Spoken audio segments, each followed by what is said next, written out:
And we're really going to look at some promises of God and try to understand them. I want to start with the part of the passage for our reading today. We're working through the book of Deuteronomy. And one of the chapters I read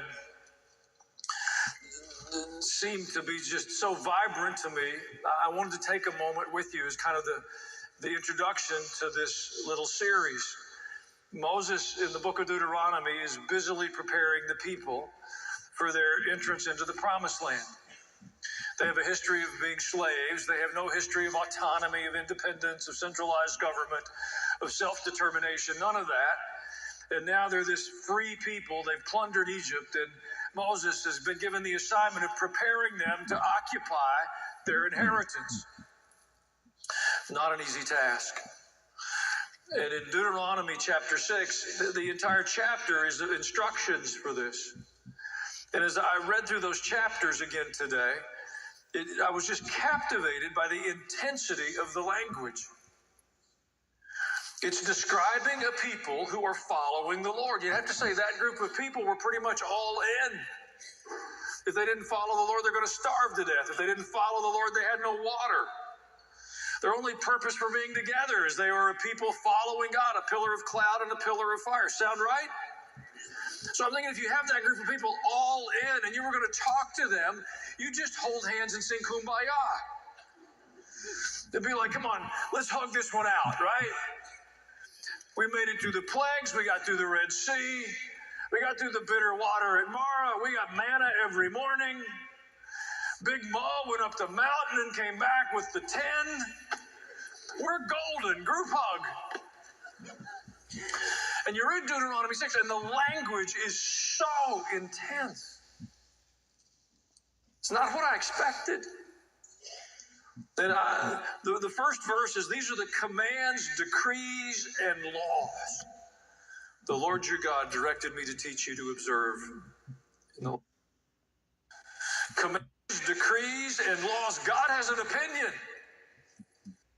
He didn't bring you out of slavery to bring you into a promised land to let you do just whatever felt good.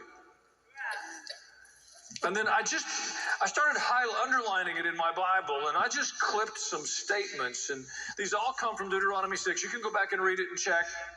I took these from the New International Version, but he said, you're crossing the Jordan to possess. I'm going to get you across the Jordan, but you're going to have to possess the land. So I'm going to fall on you. I delivered you from slavery, and I'll feed you while we make this trip through the wilderness. But when you cross the Jordan River, you got to take it. Be careful to obey so that it may go well with you. Be careful. Be careful. Be careful. Suppose I said, be careful to obey the Lord. You be careful with that. You be careful. That's not the attitude we have. Oh, I'm born again. No, I've been born again a long time. I've read my Bible. I've even done this Bible reading thing. I've been in the baptismal pool. I've volunteered. I've been around church so long, I volunteered for the Hodel. Tell somebody else to be careful. Surrounding and coming against Israel and the Jewish people in the final days of history, in the last days of history. Okay, we see that in Isaiah. We see that in Jeremiah. We see that in Ezekiel. We see that in Daniel. We see that in the book of Revelation, Zechariah. There's a lot of prophecy that deals with the ultimate final showdown of the world against Israel. That's not where we are. Okay, that's important to rule out. Now, there is the specific prophecies that I want to spend a few minutes on. That's the prophecies of Jeremiah 49, where God says he's going to judge the leaders of Iran in the last days. That's important for us to see and to understand and to unpack for a bit. And the related prophecy is Ezekiel 38 and 39, what Bible scholars talk about as the war of Gog and Magog. Okay? Now, I want to start with Gog and Magog, and I want to analyze that for a few moments, okay? So you have to understand that there is a scenario. I don't think it's likely right now, but I can't rule it out. in which the scenario would be, okay, Russia is being humbled and picked apart militarily in Ukraine, right? And Iran is being humbled and picked apart militarily in Israel right now. So it would seem like this is not a good moment, not a likely moment, in which Russia and Iran are going to team up and work with other countries, Turkey, Sudan, other countries that are in the Ezekiel 38 or 9 coalition, and come and attack Israel now. But is that possible? Yeah, that's possible that Russia and Iran will decide to get vengeance right now in the coming days, weeks, months. But they don't have much of a military, either of them. Russians don't have much of a military to send to attack Israel. And Iran isn't going to be ground forces. They're all been destroyed. Hezbollah is destroyed. Hamas is destroyed. So could they turn to Turkey? Could they enter Turkey? Turkey is the largest military east. So if Vlad Putin were, I don't know that he is, I'm not saying that he is, but let's say he was. Putin is Gog, and Gog, Iran, and Turkey, Gomer in ancient times, and put together this coalition. Turkey has a huge military, right? But could it be mobilized against Israel? The Turkish president has threatened to invade it, threatened all kinds of things against Israel over the last 21 months. So is that possible that the coalition comes and it's mostly Turkish forces to fulfill Gog and Magog? And we need to unite in prayer because it's the only way to fight a spiritual war. Yeah. So we're fighting this war physically. We've been winning. It's the Middle East. Enemy is still strong and is still trying to carry out attacks against Israel and against the West at large. Well, this is the time really to step up and stand with Israel in prayer, in action, and support the people of Israel during this time because we are united. We learned that enemies of Israel are the enemies of the United States. And this point home on Boots on the Ground, seen here every week on TV, and also the TBN Israel YouTube channel. Guys, congrats, over 1.1 million subscribers, and that's for good reason. Mati Shoshani, you know the U.S.-Israel relationship very well. Can you dig deeper a bit into that?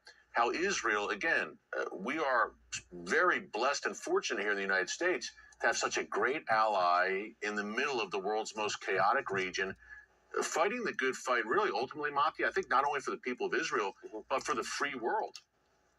Yes, I think that's a wonderful question. One, we're blessed to have an ally like the U.S. Let's be honest here. It existed, whatever government is in office in the White House, we have a good relationship. Now that Trump is in office, it's been an amazing, amazing relationship. For the first time ever, I believe, Israel's having to play catch-up with a U.S. administration who's more hawkish and more supportive of us than we are of ourselves. So it's a unique position. It's a unique position to be in. I'd say on multiple levels. One, we felt the love. We felt the love from the U.S. administration throughout this war, from the U.S. people. But more so, I think it was a moment of waking up for everyone involved. For the Israeli people, of how crucial our place in the world is, and we have to fight for what God promised us. We forgot that we needed to fight for it. We forgot that it was required to suffer for what was given to you. And then we were woken up on the morning of October 7th, 2023, to reality that brought us back to where we are. We're a unique miracle made better.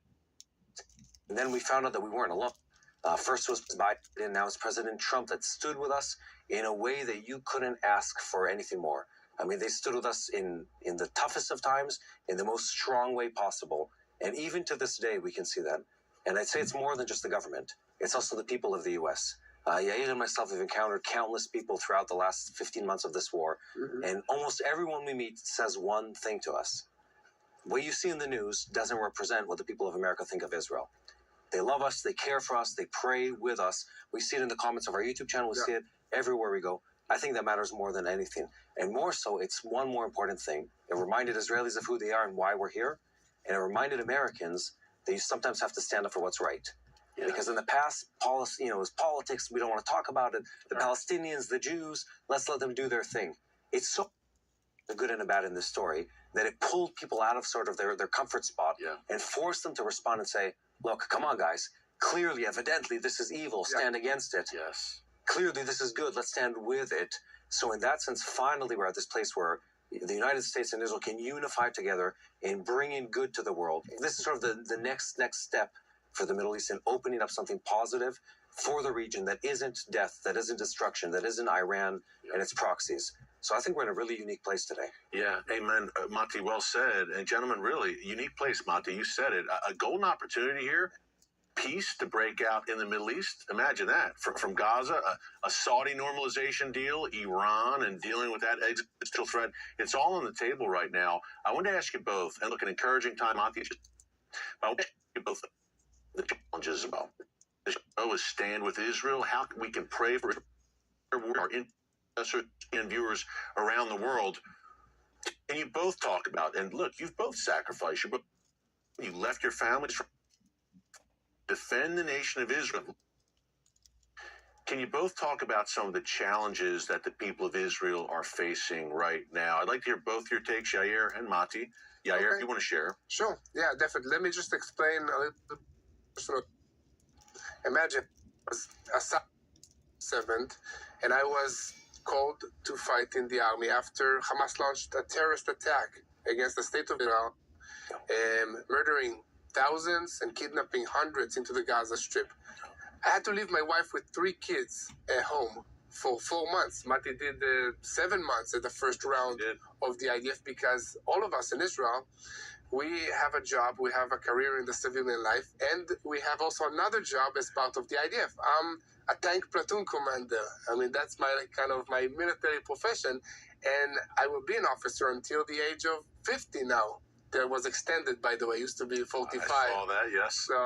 So all of us have this dual life, but it has an effect on the family. And when people ask me, how can I pray for Israel? Okay, the usual response is pray for the soldiers that are risking their lives, pray for the government, for the leadership, for the economic situation. But I say, pray for the families that are back at home. Pray for the wives that are standing with children alone for months without the emotional support, without the physical support. And they need also to deal with all the stresses that go to the children of the people of Israel. Rockets on a weekly basis. If you were Democrat, Republican, black, white, Jew, whatever, everybody woke up that morning and said, okay, we're all Americans and we stand together.